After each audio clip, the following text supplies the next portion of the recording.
The first thing I noticed was that she had laminated it. Not just printed it out and slid it across the counter, laminated it, sealed in plastic like a restaurant menu, like something meant to outlast the conversation.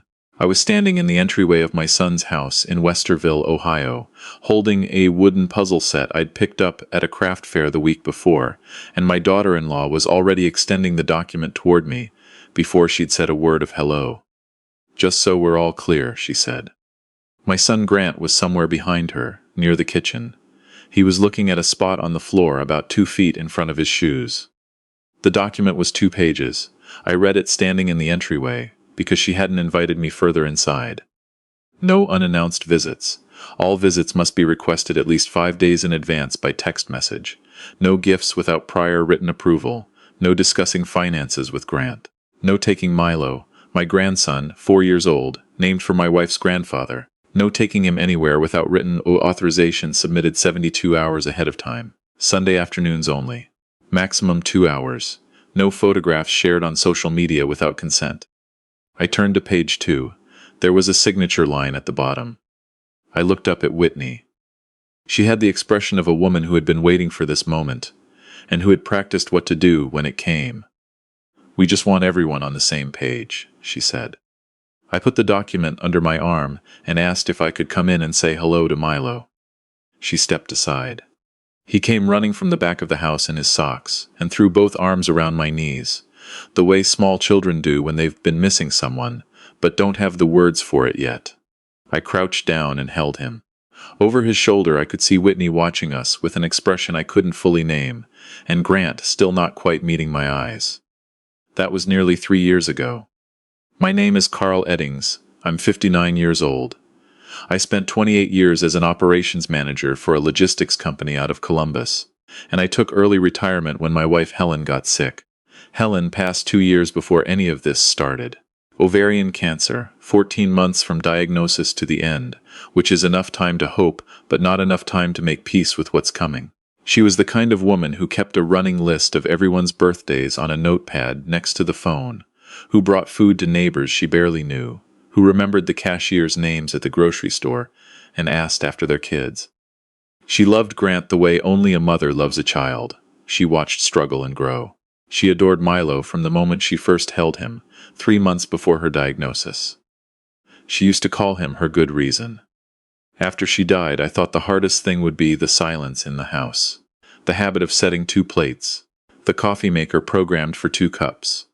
I was wrong about what would be hardest.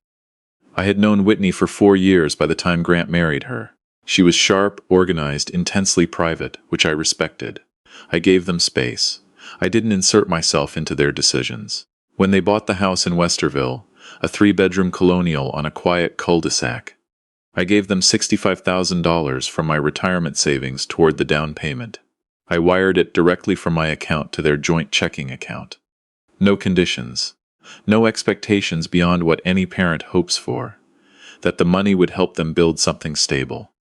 What I didn't understand was that Whitney had a different framework for what that $65,000 meant. In the months after Helen died, I tried to be present without being intrusive.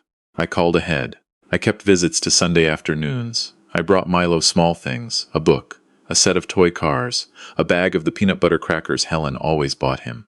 Watching him grow felt like the one part of my life that was still moving forward. He had Helen's way of tilting his head when he was thinking hard about something, this slow sideways lean, like he was sorting through all the possibilities before landing on an answer. But over time, things shifted. The visits got shorter. New rules appeared at the door, mentioned casually like they'd always existed. Please don't bring outside food. Milo has a specific eating schedule. Please park on the street, not the driveway. Please text before you leave your house, not just before you arrive. Each one was small. Each one was just easier. I followed every one of them, because what was I going to do? Argue about where I parked? One Sunday, I drove 40 minutes to Westerville, and Whitney told me at the door it wasn't a good time. Milo was tired. She was sorry. I drove home. I mentioned it to Grant the next time we spoke. He said Whitney just needed things to run smoothly. He said, "You know how she is." I did know how she was. What I was beginning to understand was that I didn't have language for what was happening to me yet. The formal document arrived about 10 months after Helen passed. Not a text message, not a phone call, an actual printed document delivered through the mail with a return address label from their house. Whitney had outlined the full terms of my involvement in Milo's life. Visiting hours, advance notice requirements, the gift approval process, the social media consent clause, all of it. 2 pages, single-spaced. Signature line at the bottom of page 2. I did not sign it. I called Grant and asked if we could meet in person. He said he'd been meaning to call me too, which should have told me something. We met at a diner off 71. Halfway between our houses, neutral ground, as though we were 2 parties in a negotiation rather than a father and his son. He sat across from me with the careful, rehearsed expression of a man who had gone over what he was going to say several times on the drive over. Whitney felt the boundaries hadn't been respected, he said. I asked him which ones. I had followed every instruction she had ever given me. I had adjusted every visit, confirmed every Sunday in advance, swallowed every instinct. I had to just show up and be a grandfather without submitting paperwork first.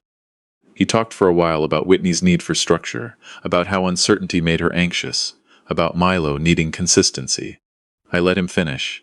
Then I asked him directly, "Do you want me in Milo's life?" He said of course. He said yes, but... The but was this. Whitney had a proposal. If I wanted to maintain regular access to Milo, she felt it was appropriate, her word, for me to contribute to Milo's expenses on a consistent basis. Not a gift, not when I felt like it. A monthly transfer of $1,000, deposited directly into an account she managed, as a condition of continued access to my grandson. She was calling it a family support agreement. Grant said all of this without quite meeting my eyes. I looked at my coffee. I looked at my son. He was 38 years old, and he was sitting across a table at a diner in central Ohio, explaining to his father that seeing his grandson would now cost $1,000 a month. I told him I needed some time to think. He nodded, like this was a perfectly reasonable response to a perfectly reasonable request. I drove home in the kind of quiet, where you're not sure what you're feeling because you're too focused on holding the wheel to feel anything at all. I made dinner. I didn't eat. I sat at the kitchen table where Helen and I used to have our morning coffee, at the chair she always took, the one angled slightly toward the back window where the bird feeder was. I thought about Milo's sideways head tilt. I thought about Helen calling him her good reason. I thought about $65,000 and a colonial house in Westerville, then a signature line at the bottom of a 2-page laminated document. What Whitney was doing had a name. I just hadn't learned it yet. I had talked some months earlier with my neighbor Fran, whose daughter had gone through a difficult divorce the year before. She'd mentioned a family law attorney in Columbus, Gary Harlow. Someone Fran described as meticulous, unflappable, the kind of man who didn't raise his voice because he never needed to. I had taken his card to be polite. It was in the junk drawer by the back door, buried under takeout menus. I took it out that night. I called Gary Harlow the next morning.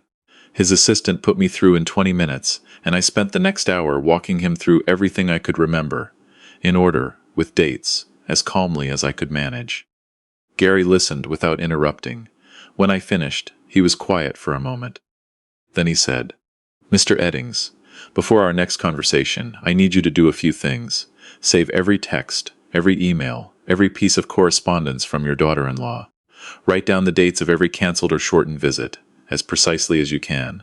And I'd like you to talk with your accountant about the $65,000. I asked why the accountant. Because, he said, how a large sum is documented at the time it's transferred affects how it may be treated legally if circumstances change. I want to understand exactly what record exists of that transaction. I had used the same CPA for 11 years. A woman named Vera Sims, precise and organized, the kind of professional who kept records the way a librarian keeps a catalog. I called her that same afternoon. I told her what had happened. I asked her to pull everything related to the transfer. Vera had my wire transfer record. $65,000 sent from my savings account to Grant and Whitney's joint checking account. Dated. The memo line I'd written, gift for home purchase. My bank, their bank, the amount, the purpose, documented at the source. What Vera couldn't access, and didn't have authority to pull, was what happened to the money after it landed in their account. that was beyond the reach of her files. But it wasn't beyond the reach of a legal subpoena. When Gary formally filed a petition asserting my grandparent visitation rights under Ohio Revised Code, Section 310951, the discovery process gave his office legal access to financial records. Through a properly issued subpoena, Gary obtained Grant and Whitney's bank statements, covering the 16 months following their home purchase. What those records showed changed the shape of what I was dealing with. Over those 16 months, approximately $23,000 had moved out of their joint account in a series of small transfers. A few hundred here, a few hundred there, staggered across weeks, nothing large enough to draw easy attention, into a separate savings account at a different bank. The account was in Whitney's name alone. Grant's name was not on it. It had been opened shortly after the house closed. I sat in Gary's office for a long time after he walked me through the documents. I thought about my son's face at the diner, that practiced, careful expression, the speech he'd gone over in the car on the way there. I thought about how much of what Grant had been repeating to me over the past 2 years was genuinely his own understanding versus something he'd been handed and asked to say out loud. I decided, sitting there, that he probably didn't know about the account. That made it worse, not better. Gary and Vera worked together over the following 6 weeks. I said nothing to Grant or Whitney. I kept showing up on Sundays. I texted 5 days ahead. I parked on the street. I sat on their gray sectional and helped Milo with his dinosaur puzzles and listened to everything he'd learned that week. He was deep in a phase where every fact he knew about prehistoric reptiles had to be shared immediately and in full, and I did not let anything show on my face. One afternoon during those weeks, Milo looked up from his puzzle and squinted at me. "Grandpa, how come you look worried?" I told him I wasn't worried. "Your face looks like that, though," he said. "Like when you're thinking about something sad." I told him my face just did that sometimes. I told him I was thinking about how glad I was to be there. He held the sideways head tilt for a long moment, deciding whether he believed me. Then he handed me a Stegosaurus piece and went back to explaining the structural function of tail spikes, which he considered very underappreciated. I kept that afternoon in my chest for a long time. By the end of the 7th week, Gary told me we had enough. He had drafted a formal demand letter. It outlined the $65,000 transfer, documented by my own wire records, with the original memo clearly establishing the stated purpose, and, given the subsequent pattern of financial redirection uncovered through discovery, formally reclassified the sum as a loan with a request for full repayment. The letter also cited Ohio Revised Code 3109-051 and asserted my rights as a grandparent, formally placing on record that access to Milo was being unreasonably withheld and conditioned on payment. The letter was not written to wound. Gary was not that kind of attorney. It was simply, as he put it, very precise. Vera had prepared a financial summary as a companion document. Every transfer, every date, the separate account, the amounts, the timeline connecting it to my original wire. A clean picture of what had happened, in order, documented and sourced. I put both inside a large brown envelope and sealed it. I texted Grant on Friday and asked if I could come by on Sunday, same as always. He said of course, same time. I drove to Westerville with the envelope on the passenger seat. Whitney answered the door wearing the careful smile she always had when I arrived. Polite, without being warm. The smile of someone performing a task they've assigned themselves. Somewhere toward the back of the house, I could hear Milo narrating something to himself, the running commentary he kept up when he was deep in imaginative play. I said I had something for Grant. Whitney started to say he was busy, watching the game, something in the garage, and I told her gently it would only take a moment. I asked her to get him. Grant came to the door. He saw the envelope. Something shifted in his expression before he even opened it. Not quite alarm, more like the thing that happens when you hear a sound you recognize before you've identified what's making it. I held it out. He took it. He opened it there in the doorway, Whitney standing just behind his shoulder, and he read the first page slowly. I watched the color in his face change. He turned to the second page. Then he looked up at me. "Dad," his voice was very quiet, "what is this?" It wasn't really a question. "It's a letter from my attorney," I said, and a financial summary from my accountant. I think you'll want to read both of them carefully. And then I think you'll want to have a conversation with Whitney." He looked at her. She looked at the envelope. "I don't know what he's told you," she started. "Whitney," I said quietly, "the account is documented. The transfers are documented. All of it is in there. I want to be clear about something." I was not angry standing in that doorway. I had been sitting with this for 7 weeks. I had done my feeling at the kitchen table at 2 in the morning, in the car on the way home from the diner, in the chair by the back window where Helen used to sit. What I had left by then was something past anger, something that was just calm and clear and certain. "This isn't an attack," I told them. "I'm not here to make a scene. I'm here because Grant deserves to know what's been happening in his own household. And because I deserve to know my grandson without being billed for the privilege." Whitney didn't say anything after that. Grant stood in the doorway reading. At some point, Milo materialized under his arm the way children do, appearing from nowhere, and looked up at me. "Hi, Grandpa Carl." "Hey, buddy." Grant looked at me over the top of Milo's head. His expression was doing several things at once. Embarrassed, betrayed, and underneath both of those, something that looked almost like relief. The face of a man who has just been handed the explanation for something that hadn't made sense for a very long time. "Come inside, Dad," he said. We sat at their kitchen table for 2 hours. Whitney tried at first to explain the transfers, savings set aside for Milo's future, an account for household expenses, a misunderstanding about whose money was whose. But Gary's documents were specific. Every amount, every date, the account number, the timeline. At a certain point she stopped explaining and sat very quietly, which is what happens when a story runs out of room. Grant called Gary himself the following week. Not as an adversary, as a man who needed to understand what his options were. There were many conversations after that, some of which I was part of, and many of which I wasn't. I won't compress my son's marriage into a summary here. That story belongs to him. What I can tell you is that 7 months later they were separated. Grant kept the house, or the equity in it, after the mortgage. Whitney moved back to her family across town. Of the $23,000, the portion Gary's office couldn't fully reconcile in the settlement, a few thousand, he advised me to release. He said pursuing it further would cost more in time, and in what I still wanted with my son than the sum was worth. I agreed.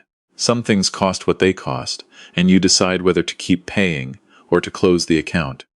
Now I pick Milo up every Saturday morning. We usually go to a park on the east side of Columbus, with a creek trail through it. We walk the bank and look for frogs and skipping stones. Milo has a rating system for rocks that involves criteria I don't fully understand but take completely seriously. He explains the methodology while we walk, and I listen, and occasionally I am allowed to contribute a candidate rock for review. Helen would have gotten down in the mud beside him and examined every single stone he held up. She would have told him this one was the best rock she had ever seen, and meant it, at least 8 times per visit. Last month, Milo lost his first tooth. He called me before Grant even knew it had happened. Breathless and lisping, barely coherent, the gap still a little tender. I drove over and took a photo of him, grinning that wide, proud, lopsided grin with the hole in the middle of it. I have it on my kitchen counter now, next to the photo of Helen, holding him at the hospital 3 months before she got sick. She would have been insufferable about that tooth. She would have called everyone she knew. She would have documented the whole thing and made a scrapbook page and called it a milestone. She would have loved every ridiculous second of it. I like to think she heard him on the phone. If you're somewhere in the middle of what I was in the middle of, a grandparent following a laminated list of instructions just to sit on someone's sofa and watch your grandchild grow up through a 2-hour window, I want to say a few things I had to learn the hard way. What was being done to me has a name. It's called financial coercion, and it is one of the oldest tools in an isolation playbook. You create the impression that someone owes you. You make access to family contingent on compliance. You turn love into a transaction. And if the person on the receiving end is the kind of person who doesn't want conflict, who trusts the people they love, who doesn't want to believe what they're starting to suspect, that person will absorb an enormous amount before they understand what's happening to them. I am not a confrontational man. I spent nearly 3 decades in operations, fixing problems before they became failures, keeping systems running smoothly. I don't escalate unless the situation requires it. But there is a fundamental difference between keeping the peace and accepting terms that were never fair. One is patience, the other is just losing slowly.